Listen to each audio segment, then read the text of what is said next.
Welcome back. Our roundtable of journalists is here to discuss everything we've heard today. Please welcome back Brian Ellison, host contributor with KCUR, and KMBC9 political reporter Michael Mahoney. All right, let's start with Kansas ahead of their session tomorrow. What stood out to you from what we just heard? What should we be watching for? Well, I think obviously there's going to be a big focus on the budget. There's always a big focus on the budget. That's the primary responsibility that legislators have.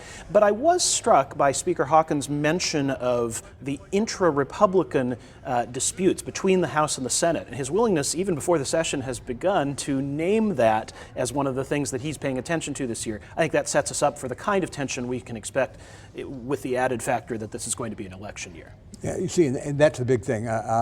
Normally, election year sessions are not very productive because people have an eye on the primary and then the general in November. And I suspect that's going to be the case in Topeka this year, in addition to the fact that they have compacted their session down to basically less than 3 months. So they're going to have to be really humping to get some things going. Yeah, we heard from Leader Sykes and Speaker Hawkins just about what you do, how you manage that time. And Dinah Sykes was worried about wedge issues becoming kind of just taking all the oxygen in the room. Which has certainly happened in Kansas in Right. years past. And of course, mindful in this election year, yes, we've got the Speaker of the House and the President of the Senate running for statewide office. We also have senators running for governor.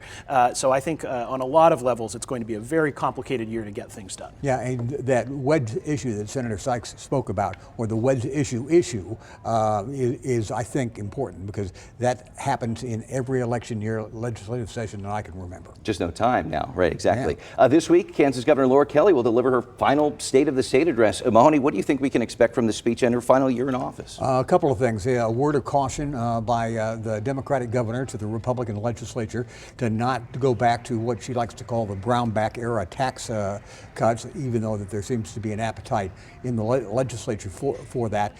The other thing is she is going to, again, probably make a call for Medicaid expansion, which will fall on deaf ears. It's never gone anywhere in her 2 terms in office. It won't go anywhere this year. And on top of that, as Speaker Hawkins indicated, there may be efforts to cut Medicaid as it is now, the services that exist in Kansas, and the Democrats, to whatever degree they can, are going to be fighting that tooth and nail. Yeah, the Chiefs are going to be coming up in any Kansas conversation. So I'm curious to get your take on what we heard from Speaker Hawkins and Missouri House Speaker John Patterson. What is the border war going to look like now, you think? Well, clearly there's a lot of emotion around it right now. You even heard Speaker Patterson sort of want to tamp that down a little bit and say we need to legislate not out of emotion but out of thoughts about what benefits the whole state.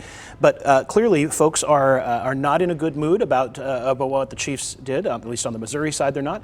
I think that's going to be interesting to see how it plays out in any continued efforts, if there are any, to keep the Royals from doing the same thing. Yeah, the other thing is I think there are going to be at least a couple of pretty punitive bills that are going to be offered in terms of trying to punish the Chiefs for leaving the Missouri side of the metro. I don't think they're going to go anywhere, but they're going to be out there. Making a statement for sure. Yeah, exactly. Kansas House Speaker Ted Hawkins made a statement just a couple minutes ago saying that essentially Kansas shut the door on a Royals deal, even though they were asking afterwards.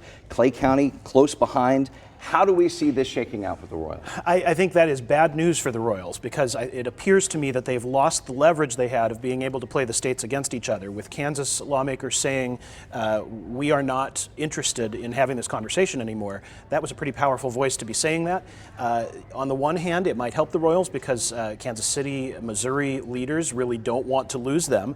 On the other hand, if it doesn't appear there's any chance of them being lost, then they may not have the leverage they used to have, and this may be bad news for their negotiating position. I think the Royals are still holding some high cards in this. I think they want to stay in Kansas City, and Kansas City wants to stay, have them stay. We'll see what happens. Michael Mahoney, Brian Ellison, thank you so much. Count on KMBC9 News as we watch the biggest items coming out of Topeka and Kansas City and what they mean for you.